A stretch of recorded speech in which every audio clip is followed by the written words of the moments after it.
শহীদ জিয়াকে অনুসরণ করার মধ্য দিয়ে বাংলাদেশের সংকট কাটতে পারে।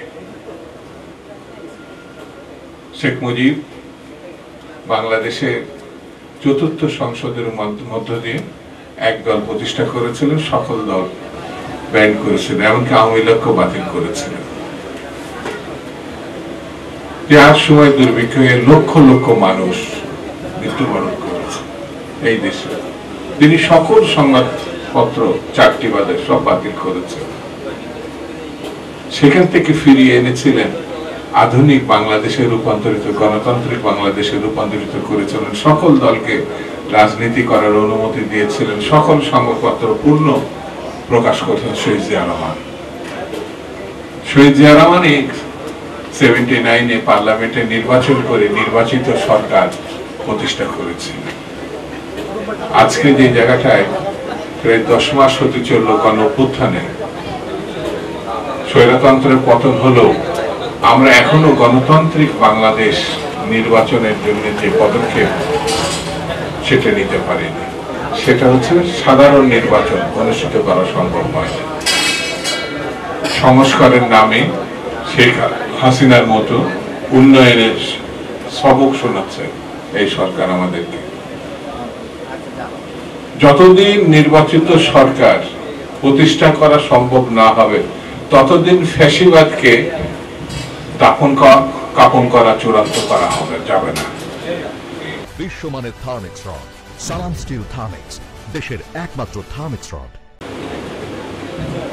একেবারে শেষ পদক্ষেপটি যতদিন আমরা নিতে না পারবো, অর্থাৎ নির্বাচিত সরকার প্রতিষ্ঠা করতে না পারবো, ততদিন পর্যন্ত সংকট দূরীভূত হবে না।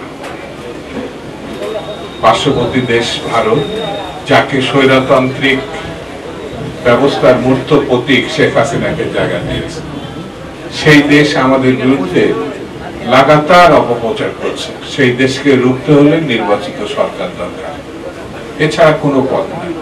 দেশনেত্রী বেগম খালেদা জিয়া বলেছেন, গণতন্ত্রের পথে যাত্রা বারবার বিঘ্নিত হচ্ছে।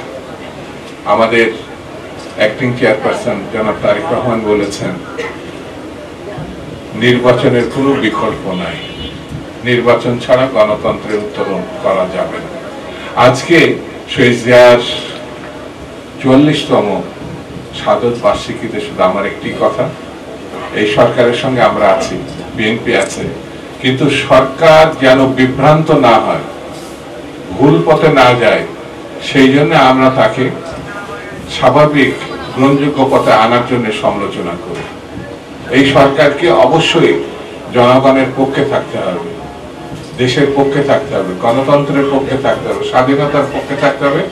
আর যে হাজার হাজার শহীদ আমাদের ছেলেমেয়েরা রক্ত দিয়ে গণতন্ত্র ফিরিয়ে এনেছে, স্বৈরতন্ত্রের পতন ঘটেছে, তাদের বিচারের ব্যবস্থা করতে হবে। এছাড়া মুক্তির কোনো দ্বিতীয় পথ নেই। আমাদেরকে ঐক্যবদ্ধ থাকতে হবে। আমাদের নিজেদের মধ্যে ঐক্য যাতে বিনষ্ট না হয়, সে এমন কোনো পদক্ষেপ বা বক্তব্য দেওয়া ঠিক হবে না যে বক্তব্যের কারণে ঐক্য বিনষ্ট হতে পারে। ঐক্য বিনষ্ট হলে স্বৈরতন্ত্রের সুবিধা আমরা সেটা হতে দিতে পারি না। সেই জন্য বন্ধুরা, আসুন আমরা ঐক্যবদ্ধভাবে গণতন্ত্র প্রতিষ্ঠার যে লড়াই, সেই লড়াই এখনো শেষ হয়নি। সেই লড়াইকে আমাদের সাফল্যের চূড়ান্ত পর্যায়ে নিয়ে যেতে হবে।